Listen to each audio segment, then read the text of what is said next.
I write these lines with a steady hand and a light heart. We are in Acre now, Sophia and I, with the 5 Masyaf keys in our possession, and all the time in the world. Sophia is a seasoned traveler, and a fine companion to have so far from home.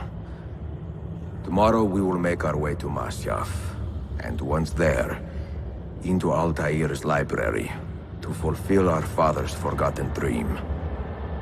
Forgive the shortness of this letter, dear sister, for it is late, and we are tired.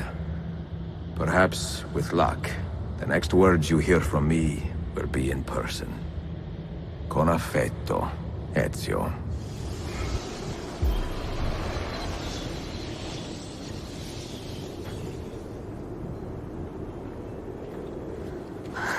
Such a climb. È così bello qui. This is where your order began? It began thousands of years ago, but here it was reborn. By the man you mentioned, Altair? Altair ibn La'ahad. He built us up, and set us free. He saw the folly of keeping a castle like this. It had become a symbol of arrogance, and a beacon for all our enemies. And the mandate for menacing hoods? Was that his idea as well? You mentioned a creed before. What is it? Nothing is true. Everything is permitted. That is rather cynical. It would be if it were doctrine, but it is merely an observation of the nature of reality. To say that nothing is true is to realize that the foundations of society are fragile, and that we must be the shepherds of our own civilization. To say that everything is permitted is to understand that we are the architects of our actions, and that we must live with their consequences, whether glorious or tragic. Do you regret your decision to live as an assassin for so long? I do not remember making that decision. This life, it chose me. For 3 decades, I have served the memory of my father and my brothers, and fought for those who have suffered the pain of injustice. I do not regret those years, but it is time to live for myself, and let them go. Then let go. You will not fall far. What do you hope to find behind that door? Knowledge, above all else. Altair was a profound man and a prolific writer. He built this place as a repository for all his wisdom. He saw many things in his life, and learned many secrets, both troubling and strange. Knowledge that would drive lesser men to despair. Does that worry you? Sophia, you should know by now that I am not a lesser man. Ezio.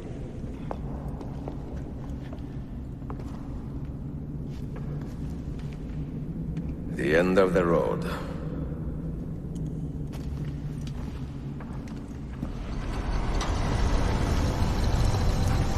You had better come out of here alive. I plan to.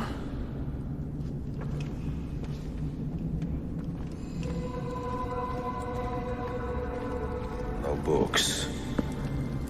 No wisdom. Just you, fratello mio.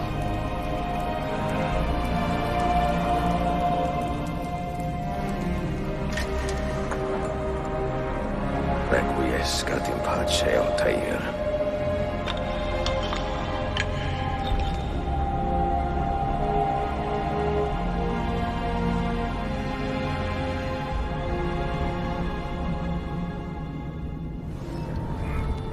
You have seen to my books?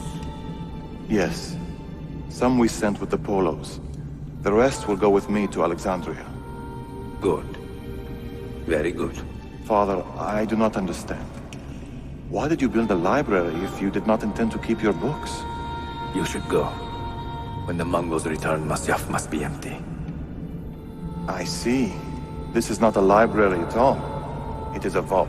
It must stay hidden, Darim. Far from eager hands. At least until it has passed on the secret it contains. What secret? Go, son. Go be with your family. And live well. All that is good in me began with you, Father.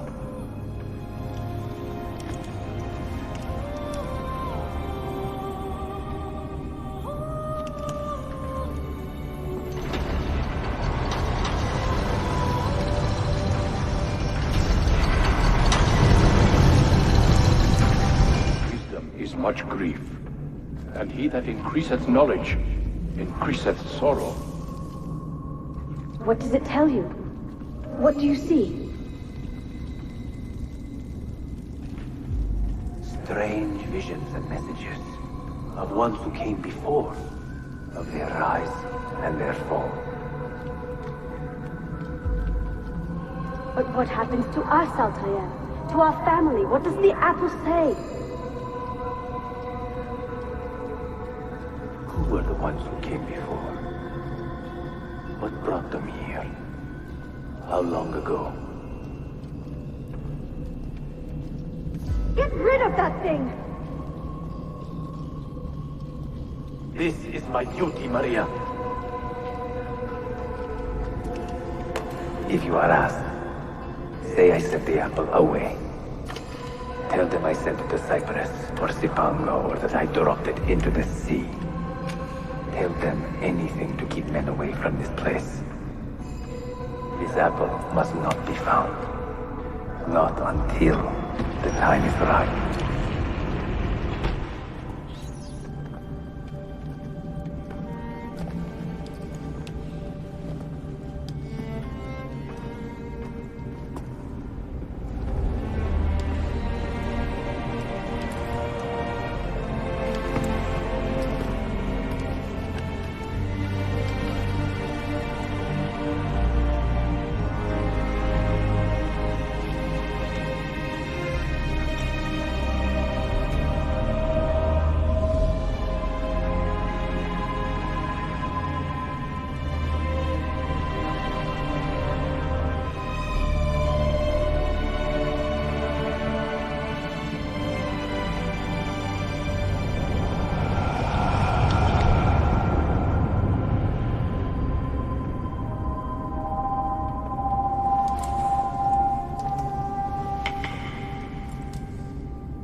Another artifact.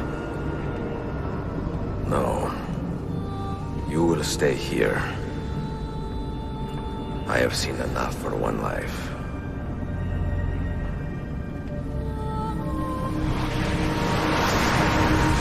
Desmond? He's talking to me? I heard your name once before, Desmond. A long time ago. And now it lingers in my mind, like an image from an old dream. I do not know where you are, or by what means you can hear me.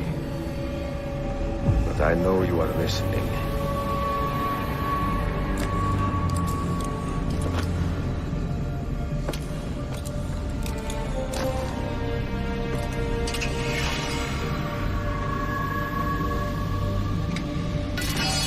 I have lived my life as best I could, not knowing its purpose, but drawn forward like a moth to a distant moon.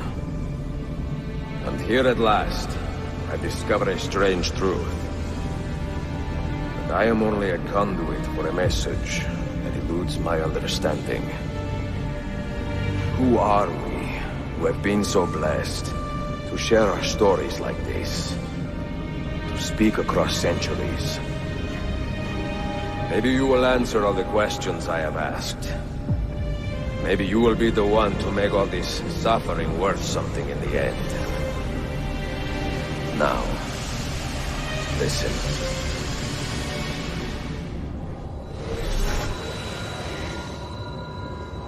Do you hear me, Cypher? Can you see me? Ah, there you are. Good. A strange place, this nexus of time. I am not used to the calculations. That has always been Minerva's domain.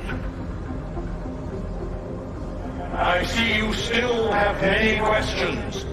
Who were we? What became of us? What do we desire of you? You will have your answers. Only listen, and I will tell you how. Both before the end and after, we sought to save the world.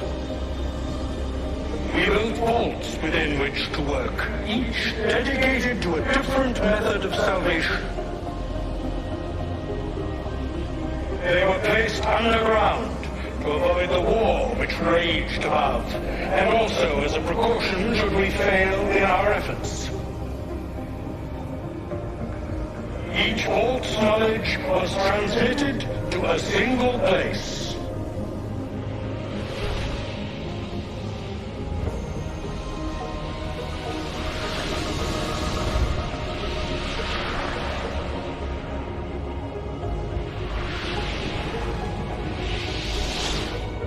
It was our duty, mine, Minerva's, and Juno's, to sort and sample all that was collected.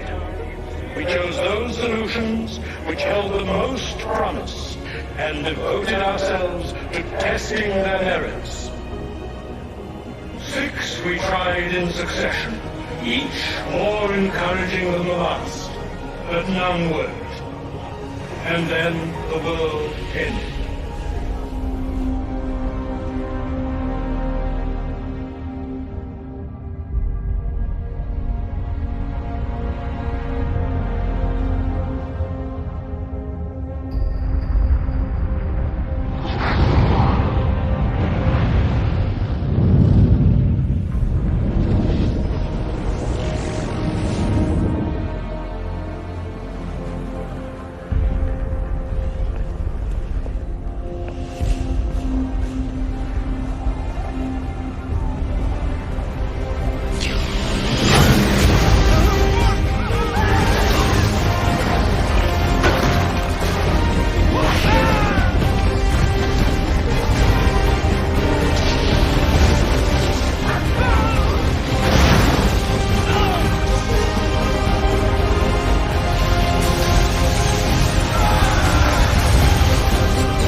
The earth shook for days, the fires burned for weeks, and when the ash had settled, less than 10,000 of your kind still lived, and far fewer of ours. But we carried on, together, to rebuild, to renew. Listen, you must go there, to the place where we labored and lost. Take my words, pass them from your head into your hands. That is how you will open the way. But be warned, much still remains in flux, and I do not know how things will end, either in my time or yours.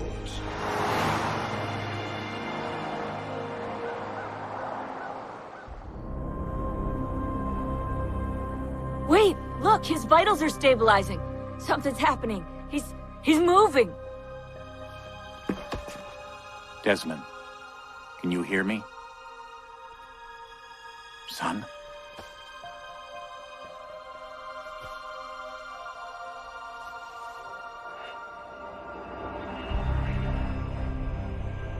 I know what we need to do.